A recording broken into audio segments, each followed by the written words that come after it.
Bienvenidos amigos a mi canal. Le prometí que íbamos a tratar el tema. El sistema internacional se va a conformar de estados subordinantes y estados subordinados. ¿Y cómo es esa estructura del sistema internacional? Bueno, el sistema internacional está formado por estados y los estados no son iguales unos a otros porque uno tiene más poder que otro. Esa es la verdad. Y el que tiene poder tiende a mandar al que no tiene poder. Y esto no es que sea ahora así, fue siempre así y será siempre así. La gran pregunta es cómo un Estado manda a otro, cómo lo obliga a otro, cómo lo subordina a otro.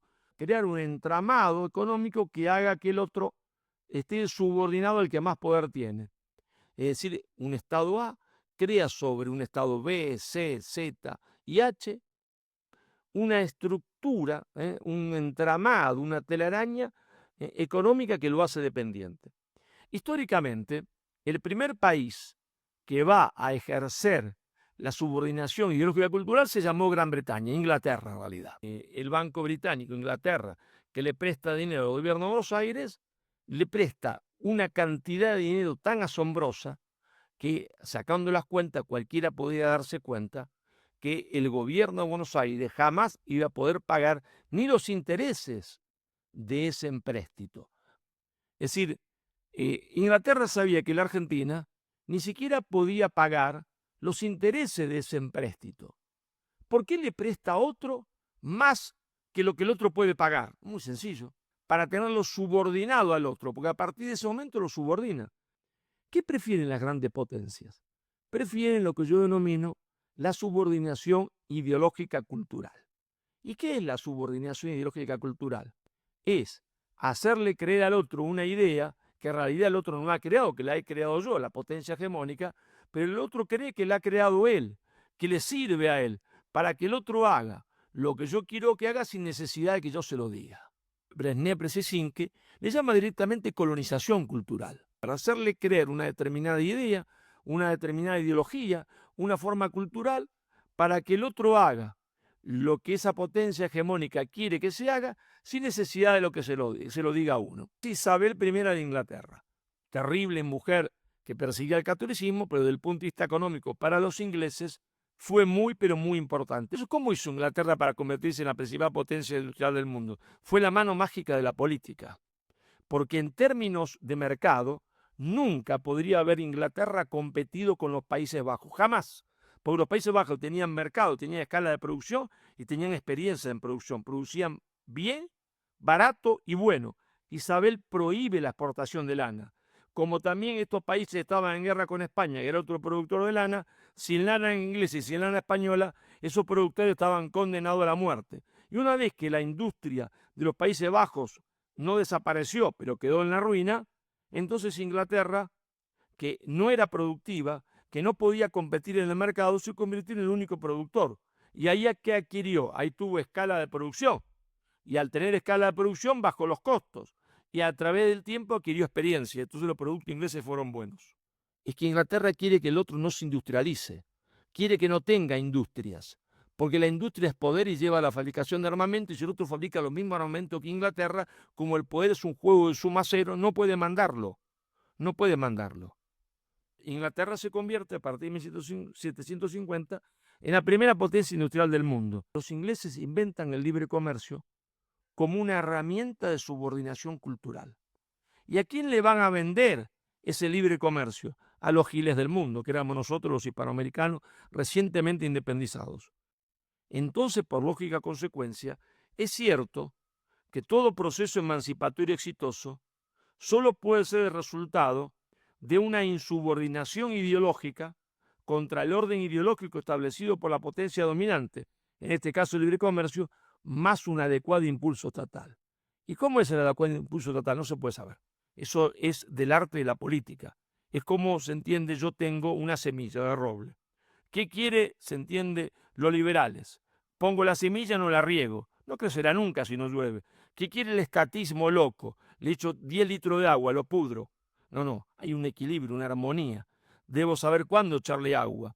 Entonces, si es cierto que Inglaterra domina el mundo, incluido se entiende todo Hispanoamérica, y después vamos a aplicarlo, Francia también.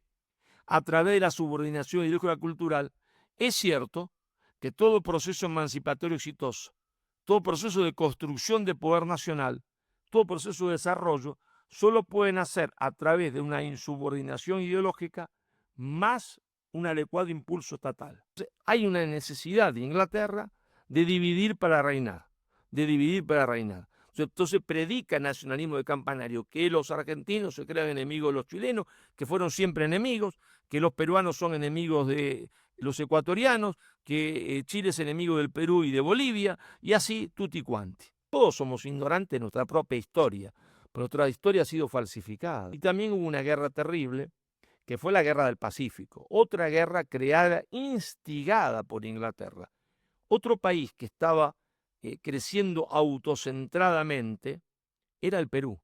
Entonces había que eliminar también el poderío económico del Perú, crear odio entre el Perú, Chile y entre Chile y Bolivia, y entonces se produce la terrible Guerra del Pacífico. Entonces dijimos, Inglaterra predica la hispanofobia, el odio a España a través de la leyenda negra, predica el libre comercio, para inhibir la industrialización, porque la industria es la fabricación de armamento, y la fabricación de armamento es el armamento es lo que da poder, fabricarlos, no comprarlos.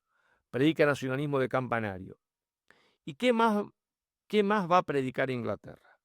Inglaterra va a predicar lo que yo denomino el iluminismo, es decir, desterrar del corazón de las masas toda idea de trascendencia. Claro, en el caso argentino, en el caso paraguayo, en el caso boliviano, en el caso de toda la América del Sur y de Hispanoamérica, la creencia a eliminar es el catolicismo. Sí, la creencia a eliminar es el catolicismo, claro.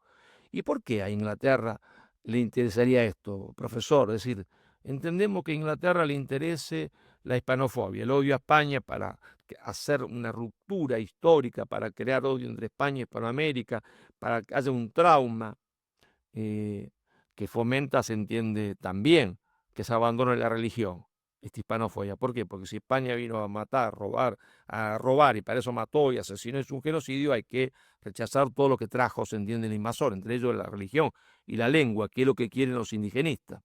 Estado gigantesco. Pero ¿por qué a Inglaterra se le ocurre predicar el iluminismo, desterrar del corazón de las masas toda idea de trascendencia? Bueno, porque Inglaterra, dije, es el primer poder autoconsciente.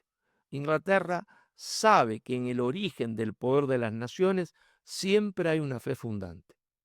Y claro, cuando la fe fundante, que son los cimientos de la nación, comienza a desintegrarse, esa nación o el poder de esa nación se viene a pique, se viene a pedazos. La fe fundante da poder, porque si no hay fe fundante no hay escala de valores. Es la idea de trascendencia, cualquiera sea esta, y aunque Dios no exista, lo que establece una escala de valores, lo que nos aleja de qué, nos aleja del relativismo. Por eso Inglaterra predica eliminar del corazón de las masas toda idea de trascendencia. Entonces ahí tenemos la estrategia de subordinación y cómo funciona. Por eso dije que este programa era para ver cuál era la primera potencia del mundo que había ejercido una política sistemática de subordinación ideológica cultural sobre el resto del mundo. El mundo a conquistar para Inglaterra, donde estaban las materias primas y el mercado, fue Hispanoamérica. Pero claro, no solo Hispanoamérica. Inglaterra también intentó subordinar a los Estados Unidos, fracasó. Los Estados Unidos, como vimos en un programa, rechaza este intento británico, rechaza el libre comercio, rechaza el iluminismo, pone la religión en los colegios, leyendo la Biblia, leyendo, se entiende, el Antiguo Testamento y el Nuevo, y rezando, se entiende, el Padre Nuestro, lo rechaza. Nosotros en Hispanoamérica aceptamos todo esto. Inglaterra, la primera potencia que ejecuta una política sistemática de subordinación ideológica cultural, porque ella es consciente, la élite británica, de cómo ha construido su poder nacional. Lo ha construido sobre una fe fundante, lo ha construido sobre el proteccionismo económico, sobre la unidad nacional y exporta todo lo contrario al mundo. Cuando Hamilton inventa una insubordinación ideológica que él va a llamar la teoría de la industria naciente. La industria como un bebé necesita mucha protección cuando es bebé, Cuando es niño, protección, y a medida que va creciendo, se va quitando la protección y cuando llega a una determinada de adultez, cero protección. ¿Por qué? Porque si no la protección se vuelve contraproducente. ¿Y qué está haciendo Estados Unidos? Lo que mismo que comenzó con Washington y Hamilton, una insubordinación ideológica más un adecuado impulso estatal, es decir, una insubordinación fundante. Fue los Estados Unidos el primer país en el mundo que se insubordina contra los ingleses y hace una insubordinación fundante. Esa es la verdad histórica. Y los Estados Unidos fue el país más proteccionista del mundo. ¿Hasta cuándo? Y hasta el fin de la Segunda Guerra Mundial. Tuvo los aranceles más altos del mundo y después ya no le hacían falta. Si Europa estaba destruida, el Japón estaba destruido, la Unión Soviética no existía como potencia industrial, ahora los Estados Unidos, que habían sido los campeones del mundo del proteccionismo económico, se convierten en librecambistas y empiezan a exportarle a Hispanoamérica la misma ideología que habían exportado los ingleses. Pero es históricamente comprobable que los Estados Unidos realiza la primera insubordinación fundante del mundo, es decir, construye poder nacional, realiza una verdadera independencia, rechaza el libre comercio, pero ¿qué otra cosa rechaza? Lo que les conté antes, el iluminismo, porque rezan en las escuelas, leen la Biblia, así tienen una escala de valores, que la independencia de los Estados Unidos terminó en la unidad y nuestra independencia terminó en la desunión, en la fragmentación territorial.